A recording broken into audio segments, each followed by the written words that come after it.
السلام علیکم ورحمۃ اللہ وبرکاتہ۔ الحمد للہ کفا والسلام علی عبادہ الذین اصطفیٰ اما بعد۔ گزشتہ منگل کو اندلس میں آئیبیریا کی سرزمین پر مسلمانوں نے کیسے حکومت قائم کی تھی اس کا مختصر سا ذکر آیا تھا، خاص طور سے یہ کہ اسے فتح کیسے کیا تھا موسیٰ ابن نصیر نے اور ان کے آزاد کردہ غلام اور تاریخ اسلام کے بڑے فاتح طارق ابن زیاد نے۔ موسیٰ ابن نصیر اور طارق ابن زیاد کے اندلس کی سرزمین کو، جہاں آج اسپین ہے، پرتگال ہے اور فرانس کا کچھ حصہ ہے، اس کو فتح کرنے کے بعد تقریباً 45 سال تک 20 الگ الگ حاکم رولرز رہے، جنہوں نے چھوٹی چھوٹی حکومتیں کی مختلف علاقوں میں، لیکن باضابطہ جو بڑی حکومت قائم ہوئی وہ عبد الرحمن الداخل نے وہ حکومت قائم کی تھی۔ عبد الرحمن الداخل کو عبد الرحمن اول یا عبد الرحمن فرسٹ بھی کہتے ہیں، اور ان کو ٹائٹل دیا جاتا ہے صقر قریش کا، یعنی قریش کے باز کا۔ ان کی ذہانت کی وجہ سے، بہادری کی وجہ سے اور اپنے اس سفر کی وجہ سے جو انہوں نے اپنے علاقے سے، عراق سے ہوتے ہوئے اندلس کی سرزمین کا کیا تھا۔ ان کی پیدائش 117 ہجری میں ہوئی تھی اور انتقال 172 ہجری میں ہوئی۔ انہوں نے اندلس میں پہلی حکومت قائم کی تھی جو تقریباً 3 صدیوں تک قائم رہی، 300 سال تک۔ دراصل اس کا واقعہ یہ ہوا تھا کہ جب بنو امیہ کی سلطنت کو زوال آیا اور عباسیوں نے حکومت اپنے ہاتھ میں لی، یہاں تک کہ جو بنو امیہ کا دارالسلطنت تھا، جو ان کا کیپٹل سٹی تھا دمشق پر بھی جب قبضہ کر لیا، اور بغداد میں تو ان کی حکومت قائم ہوئی،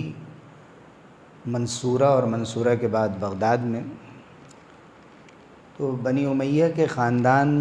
کے بہت سے لوگوں کو عباسیوں نے قتل کیا تھا، لیکن ہشام بن عبد الملک کے پوتے تھے عبد الرحمن الداخل، جن کا میں ذکر کر رہا ہوں۔ انہوں نے یہ طے کیا کہ مجھے اپنی جان بچانی ہے، اور نہ صرف جان بچانی ہے بلکہ اس کے ساتھ ساتھ اس علاقے سے نکل کر کہیں جا کر مجھے حکومت قائم کرنی۔ بظاہر یہ بہت مشکل کام تھا، بہت مصیبتیں ان کو جھیلنی پڑی تھیں، لیکن ابھی میں ان کا پورا واقعہ ذکر کروں گا تو اندازہ ہوگا کہ جب ایک شخص، ایک نوجوان، اور ان کی عمر اس وقت زیادہ نہیں تھی، 117 میں ان کی پیدائش ہوئی ہے اور 138 میں انہوں نے حکومت قائم کی، تو گویا کہ 20-21 سال میں حکومت قائم کی، اور عباسیوں نے 132 ہجری میں اپنی حکومت قائم کی تھی، تو ان کی عمر صرف اور صرف 15 سال یا 16 سال کی تھی جب انہوں نے طے کیا کہ مجھے ان کے ظلم کا شکار نہیں بننا ہے، اور اکیلے میں ان کا مقابلہ نہیں کر سکتا، تو مجھے یہاں سے کسی طرح نکلنا ہے۔ چنانچہ انہوں نے جب یہ طے کیا کہ مجھے نکلنا ہے تو وہ دریائے فرات کے کنارے کنارے، جو ویسٹرن ایشیا میں جو بڑے دریا ہیں، خاص طور سے عراق میں، اور جو پرشین گلف میں جا کر جو نہریں اور جو ندیاں گرتی ہیں، ان میں دجلہ اور فرات کا بڑا نام ہے اور بہت مشہور ہیں، حدیث میں بھی ان کا تذکرہ ہے۔ تو فرات کے کنارے کنارے وہ گھنے جنگلوں کے اندر اپنے گھر والوں کے ساتھ چھپ گئے، اور وہاں تک بھی جب عباسیوں کا لشکر پہنچ گیا تو انہوں نے یہ طے کیا کہ میں یہاں سے بھی نکل جاؤں گا۔ 2 بہنیں تھیں ان کے ساتھ، ایک کا نام اسبغ تھا اور دوسری کا نام امۃ الرحمن تھا۔ چھوٹا سا بیٹا تھا 3-4 سال کا، سلیمان اس کا نام تھا۔ انہوں نے اپنے غلام بدر کے حوالے کیا، عبد الرحمن الداخل نے، ان عورتوں کو اور اپنے بچے کو، اور پھر وہاں سے اپنے گھر کے پچھلے دروازے سے وہ نکل گئے۔ جب وہاں سے نکلے تو ساتھ میں وہ اپنے چھوٹے بچے کو نہیں لے سکے تھے، بلکہ اپنی بہن کے پاس انہوں نے چھوڑ دیا تھا، لیکن ان کے ساتھ جو اس گھر سے نکلنے میں کامیاب ہوا، ایک تو وہ خود، اور ایک ان سے 2-3 سال چھوٹا بھائی تھا جس کا نام یحییٰ تھا۔ یہ دونوں وہاں سے نکل گئے، لیکن عباسیوں کے سواروں نے ان کو دیکھ لیا، پھر ان کا پیچھا کیا تو یہ جنگلوں سے نکلتے ہوئے آگے ایک قبر کے اندر گھس گئے۔ ایک پرانی کوئی قبر تھی، وہاں انہوں نے پناہ لی۔ وہ ڈھونڈتے ہوئے جب وہاں پہنچ گئے تب بھی انہوں نے ہار نہیں مانا، وہاں سے نکلے، قریب ہی فرات کا دریا تھا، دریا میں اتر گئے دونوں بھائی، اور تیرتے ہوئے بہت آگے تک چلے گئے۔ عباسیوں نے کہا کہ تم اگر لوٹ کر آ جاؤ تو ہم تمہیں معاف کر دیں گے، لیکن عبد الرحمن نے یہ طے کیا تھا کہ مجھے اب ان کی بات کا کوئی اعتبار نہیں رہ گیا ہے، چونکہ میں تو باضابطہ بنو امیہ کے خاندان سے ہوں۔ بنو امیہ کی حکومت ختم کر کے انہوں نے اپنی حکومت قائم کی، اس کا نام و نشان مٹانا چاہتے ہیں، اور ان کو ڈر ہے کہ اگر ان کا ایک نوجوان بھی رہ جائے گا تو آئندہ ہم سے حکومت چھین لے گا، اس لیے انہوں نے طے کیا کہ مجھے واپس نہیں جانا۔ لیکن ان کے بھائی یحییٰ کو یہ یقین آ گیا کہ بار بار یہ کہہ رہے ہیں تو شاید مجھے بخش دیں گے۔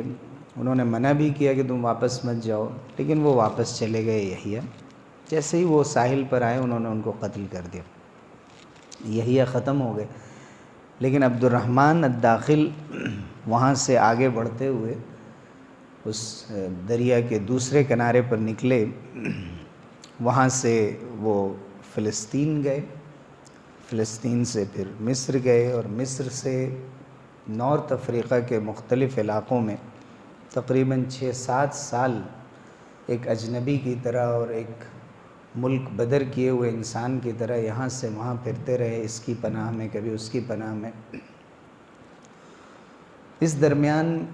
بہت سے لوگ ان کے جاننے ماننے والے ہو گئے، ایک ذہین اور تیز ترار نوجوان سے متاثر ہوئے، اور اندلس کی سرزمین سے بھی کچھ لوگ جو افریقہ آیا جایا کرتے تھے، چونکہ بالکل سرحدیں شمالی افریقہ کی، نارتھ افریقہ کی اور اسپین کی ملی ہوئی ہیں، تو ان لوگوں سے رابطہ ہوا، اور پھر عبد الرحمن الداخل کے کچھ حامی، کچھ مددگار، کچھ چاہنے والے وہاں اندلس میں بھی ہو گئے، اور عبد الرحمن نے کوشش کی اور ایک کشتی کے ذریعے سے سمندر پار کر کے اندلس کی سرزمین پر وہ پہنچ گئے۔ جب اندلس کی سرزمین پر پہنچے، وہاں کے حالات کا جائزہ لیا، کچھ دن چھپ چھپا کر رہے، اور اس کے بعد پھر انہوں نے ایک ایسی حکومت قائم کی جسے ہم کہہ سکتے ہیں کہ یہ بھی امیاد ڈائنیسٹی کی حکومت تھی، بنو امیہ کی حکومت تھی، لیکن یہ دمشق، عراق اور حجاز کی سرزمین سے نکل کر، جو عرب کی سرزمین تھی، اس سے نکل کر افریقہ اور افریقہ کے آگے اندلس میں، اندلس یورپ میں آتا تھا، یورپ میں یہ حکومت قائم کی گئی تھی، اور اتنی طاقتور حکومت تھی کہ تقریباً 250 سال سے زیادہ یہ حکومت چلتی رہی۔ عبد الرحمن الداخل نے اپنی بہن اسبغ کو بھی لانے میں کامیابی حاصل کر لی، لیکن ان کی دوسری بہن امۃ الرحمن نے یہ کہا کہ ہم یہیں رہیں گے، اب یہاں امن و امان ہے اور مجھے سفر کا خطرہ مول لینے کی ضرورت نہیں۔ لیکن بہن میں اور بھائی میں ایک رابطہ تھا، ان کی بہن بھی بہت پڑھی لکھی خاتون تھی، تو وہ شام کی سرزمین سے، دمشق سے اندلس کو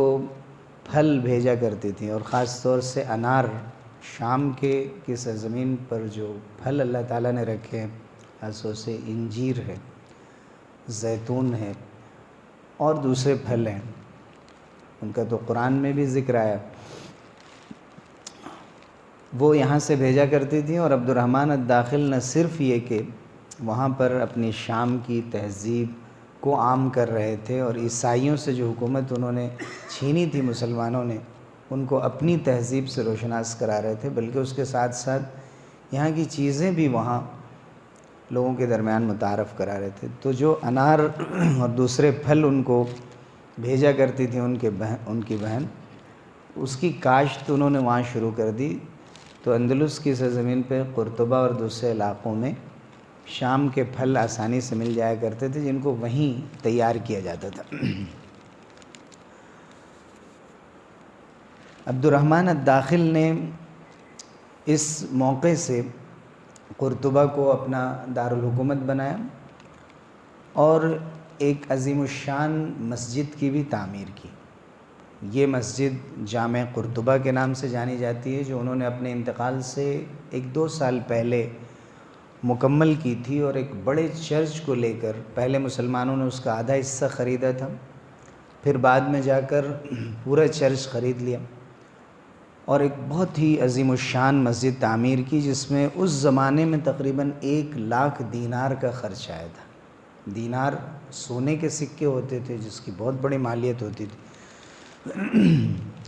اور نہ صرف یہ کہ جامع قرطبہ انہوں نے بنایا، جہاں علامہ اقبال نے بھی دورہ کیا تھا، اور ان کی بہت سی نظمیں وہاں لکھی گئیں، خود انہوں نے، علامہ اقبال نے وہاں بیٹھ کر وہ نظمیں لکھیں، دعائیں لکھیں، اور بہت زیادہ، شاید علامہ اقبال کہیں جا کر اتنا زیادہ متاثر ہوئے ہوں جتنا انہوں نے قرطبہ کو دیکھ کر، اور خاص طور سے جامع قرطبہ کو دیکھ کر تأثر کا اظہار کیا۔ اور مسلمانوں کی جو تقریباً 781-82 سال تک حکومت رہی تھی، پوری حکومت، اس کا انہوں نے ذکر کیا، اس کی تعریف کی اپنی شاعری کے اندر۔ یہ مسجد انہوں نے دمشق کی جو جامع اموی ہے، جامع اموی وہاں کی بہت عظیم الشان مسجد ہے، حضرت عیسیٰ علیہ السلام کا نزول بھی اسی مسجد میں ہوگا، اس طرز پر انہوں نے حکومت قائم کی، اور اس کے علاوہ بھی تقریباً انہوں نے 490 مسجدیں بنائیں۔ میں نے بتایا کہ 132 ہجری میں عباسیوں نے حکومت قائم کی تھی بنو امیہ کو ختم کر کے،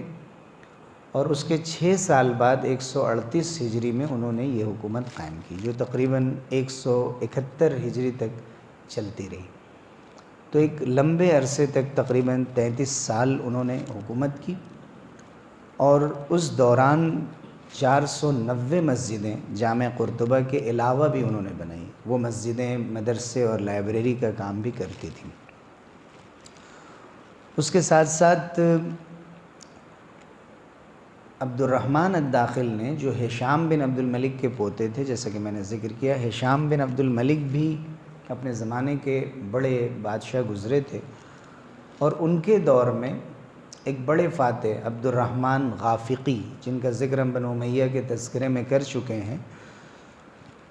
انہوں نے جو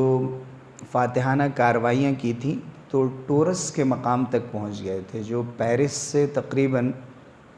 150 مائل دور ہے، اور عبد الرحمن غافقی کا بدقسمتی سے بہت جلدی انتقال ہو گیا تھا، تو باضابطہ وہ حکومت وہاں قائم نہیں کر سکے تھے، صرف وہاں کے فرانس کے ساؤتھ ویسٹرن زون میں انہوں نے حکومت قائم کی تھی۔ وہ جو چھوٹی سی حکومت مسلمانوں کی پرتگال اور اندلس سے ہوتے ہوئے فرانس تک میں قائم ہوئی تھی، اس حکومت کو چیلنج کیا تھا عبد الرحمن الداخل کے زمانے میں ایک شخص تھا، عیسائی حکمراں، جسے شارلین کے نام سے یاد کیا جاتا ہے۔ اس نے کوشش کی کہ اس تھوڑے سے حصے سے بھی مسلمانوں کو نکال دیں، اور اندلس سے بھی مسلمانوں کو نکال دیں، اور 738 عیسوی میں اس نے زبردست حملہ کیا تھا، اور اندلس کا ایک شہر ہے سرقستہ، وہاں تک وہ پہنچ گیا تھا، لیکن عبد الرحمن الداخل کی سرپرستی میں مسلمانوں نے اس سے زبردست مقابلہ کیا اور اپنے علاقے کو واپس لیا اور شارلین کو شکست سے دوچار ہونا پڑا۔ تو یہ عبد الرحمن الداخل ہیں۔ اس کے بعد بھی ہشام اور عبد الرحمن الثانی اور بھی بہت سے حکمراں آئے اور تقریباً 250 سال تک یہ حکومت چلی، اور اس دوران مسلمانوں نے اندلس کی سرزمین پر چاہے قرطبہ شہر میں ہو، طلح میں ہو، بلنسیا میں ہو، اور بھی جو دوسرے غرناطہ بڑے شہر ہیں، وہاں پر انہوں نے علم کی خدمت کی۔ تجوید اور علم قرات پہ جو سب سے بہترین کتاب لکھی گئی اور مشہور ہے، جو لوگ بھی تجوید میں مہارت حاصل کرتے ہیں، 7 عشرہ یعنی قرات کی جو مختلف قسمیں ہیں ان کو پڑھتے ہیں، تو وہ شاطبی پڑھتے ہیں۔ شاطبہ کہاں؟ شاطبہ عراق میں، وہیں اندلس میں تھا شاطبہ جو شہر تھا۔ اسی طرح سے اسی شہر کے اسی دور میں ایک دوسرے عالم گزرے تھے، ان کو بھی شاطبی کے نام سے یاد کیا جاتا ہے۔ یہ دونوں شاطبی تھے، یہ قرات کے ماہر تھے، وہ فقہ کے ماہر تھے۔ مقاصد شریعت ایک موضوع ہوتا ہے کہ شریعت کے کیا مقصد ہیں، شریعت کے جو احکام ہوتے ہیں ان کے 5 بنیادی مقصد ہوتے ہیں: دین کی حفاظت، جان کی حفاظت، مال کی حفاظت، عقل کی حفاظت اور انسانی نسل کی حفاظت۔ اس موضوع پر سب سے اچھی کتاب انہوں نے لکھی، ان کا تعلق بھی اندلس کی سرزمین سے تھا، علامہ قرطبی رحمۃ اللہ علیہ، قرطبہ جس کا میں ذکر کر رہا تھا۔ تفسیر انہوں نے لکھی، بہت بڑی تفسیر، وہ بھی اسی سرزمین سے تعلق رکھتے تھے، اور بھی بہت بڑی بڑی خدمات اس سرزمین سے انجام دی گئی، اور 5 یا 6 والیوم میں پوری کتاب نفح الطیب کے نام سے لکھی گئی، جس میں یہ دکھایا گیا کہ مسلمانوں نے اس دور میں نہ صرف یہ کہ انہوں نے پولیٹیکل سائنس میں ترقی کی، اس کے ساتھ ساتھ علم کے میدانوں میں بھی انہوں نے جھنڈے گاڑے، بڑے بڑے سائنٹسٹ پیدا ہوئے، بڑے بڑے علماء، فقہاء، مفسرین پیدا ہوئے، اور انہوں نے دین کی دعوت عام کی، اور بہت سے لوگ اسلام کے دامن میں بھی داخل ہوئے۔ تو آج کی ہماری گفتگو کا خلاصہ یہی تھا کہ موسیٰ ابن نصیر نے اور طارق بن زیاد نے جو حکومت قائم کی تھی، فتح کیا تھا، اور اس سے چھوٹی چھوٹی حکومتیں بنی تھیں۔ تقریباً 45 سال تک مسلمانوں کی کوئی مستقل حکومت وہاں نہیں تھی۔ یہ عبد الرحمن الداخل کے سر یہ سہرا جاتا ہے،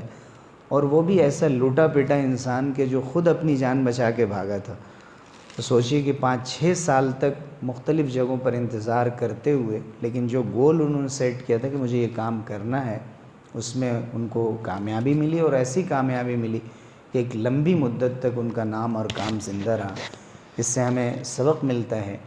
کہ اگر انسان طے کر لے کہ مجھے یہ کام کرنا ہے، وقت بنا لے، اس کے لیے کوشش کرتا رہے، مسلسل کوشش، تو اللہ تعالیٰ پھر اسے کامیابیوں سے نوازتے ہیں۔ لیس للانسان الا ما سعى وان سعيه سوف يرى۔ انسان کے بس میں تو صرف کوشش کرنا ہے، اور اس کی کوشش کا پھل نظر آتا ہے۔ ثم يجزاه الجزاء الاوفى، پھر اسے اس کا بھرپور بدلہ بھی دیا جاتا ہے، نہ صرف یہ کہ آخرت میں بلکہ دنیا میں بھی اس کے نتائج سامنے آتے ہیں۔ اللہ تعالیٰ ہمیں فہم سلیم عطا فرمائے اور صحیح سمت میں محنتیں کرنے کی توفیق دے۔ آمین وآخر دعوانا۔